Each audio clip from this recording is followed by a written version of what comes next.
Yesterday, Donald Trump, yesterday afternoon, Saturday afternoon, that was August 8th, Donald Trump signed in a few executive orders.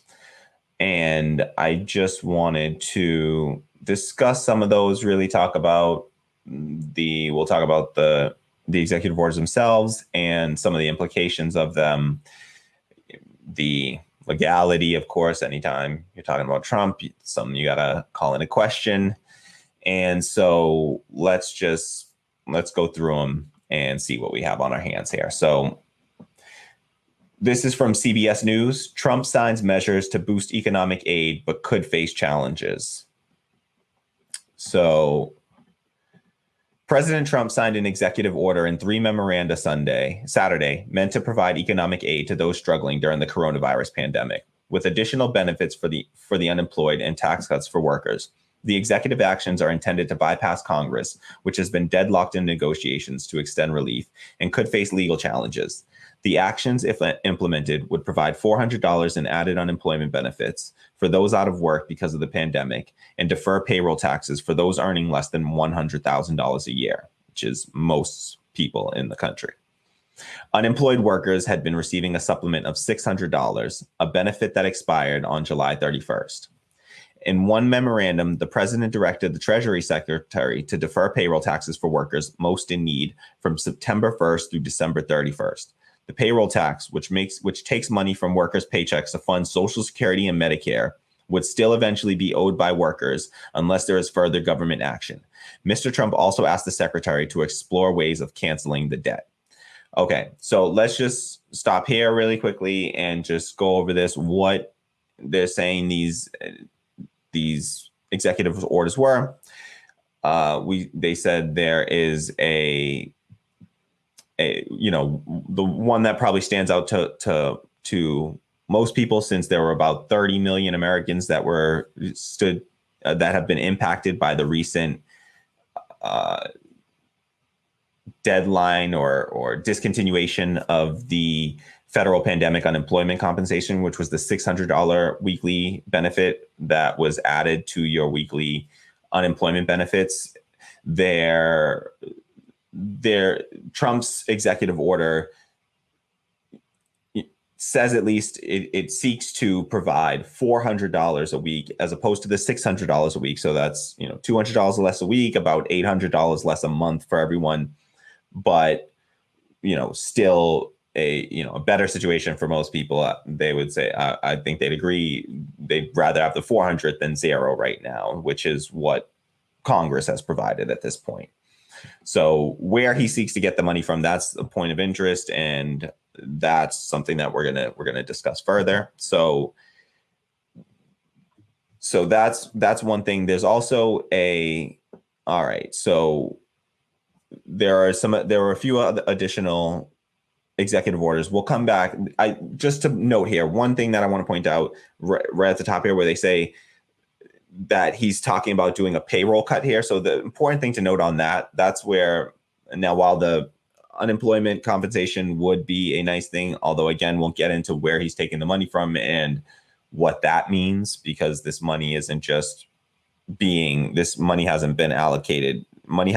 been allocated for this purpose. So he is taking this money from other places, essentially. So, but this issue of the payroll tax cut, this is something that we should sort of be a red flag for you, should definitely set off some alarm bells for you. Whenever you see these payroll tax cuts, this is essentially robbing Peter to pay Paul. Essentially, this would be taking money from retirement, essentially, because when you're talking about Social Security and Medicare, those are services right now that you use in retirement. You have to be 65 years old to receive Medicare, and you have to be retired to receive your Social Security, or disabled to receive Social Security. And so these are things that people are needing when they're in their most, vulnerable state, essentially. And so, you're in your retirement, you're on a fixed income at that stage. And so this is what for most people, you're on a fixed income. And so, you rely on this money. And so to not pay into that fund now, your Social Security tax is your Social Security benefit is calculated based on how much you've put into the system. So it's not just a flat rate across the board. You have to put into Social Security to get out in the end. And so the people that have the highest pay already are going to get the most in Social Security. Now, Social Security and other payroll taxes stop being taken out after $120,000 a year. I believe the number is, it may not be, it's about that. I believe it's exactly 120,000, but they may have altered it slightly with inflation recently, but that's as of a couple of years ago, it was $120,000. That's when they stopped taking out any payroll taxes. So if you make more than $120,000 a year, any dollar you make over that is not taxed for Social Security, Medicare. And so that means that that's a huge benefit to folks that make higher than $120,000. If you don't earn more than $120,000, a disproportionate amount of your income is being taken out to pay the payroll taxes. And so these are regressive taxes. And so just something to note.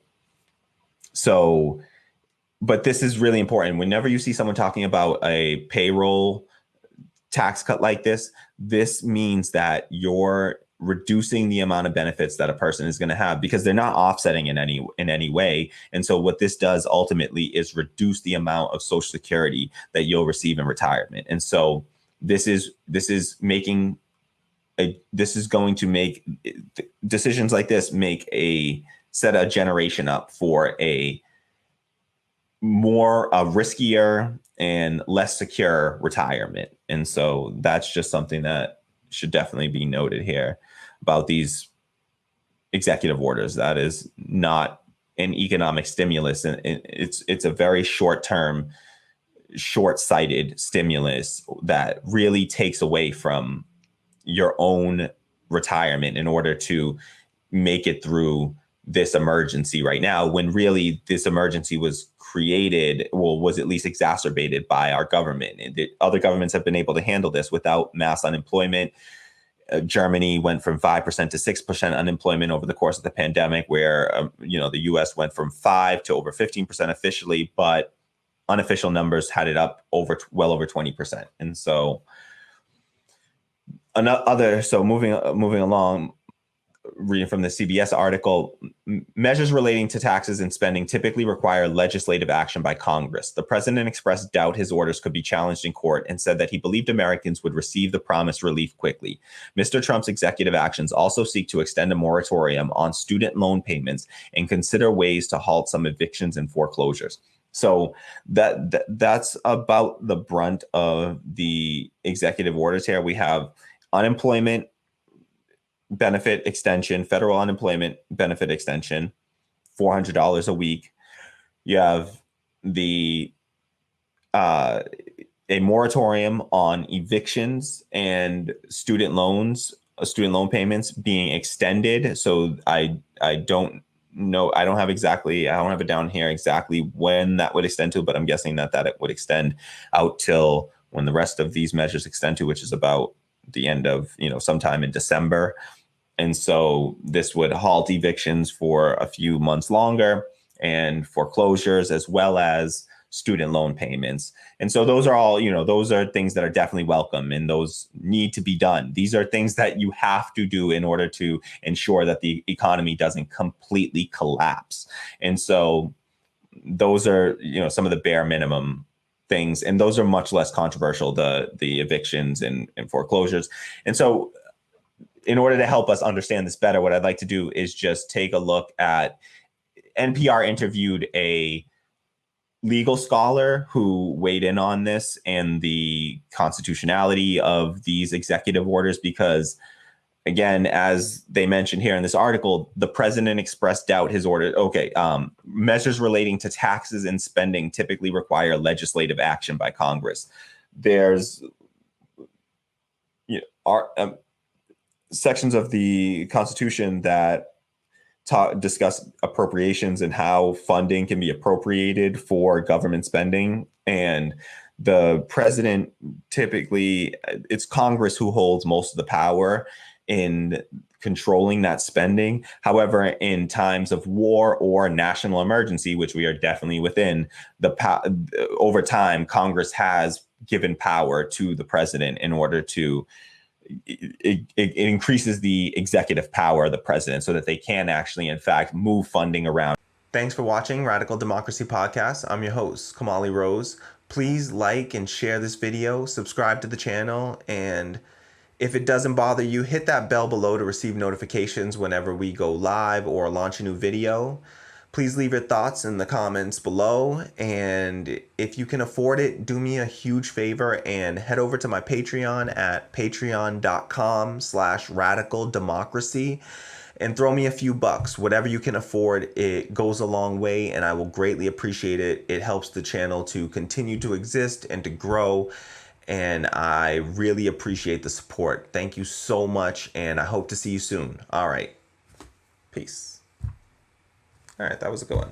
That one's it.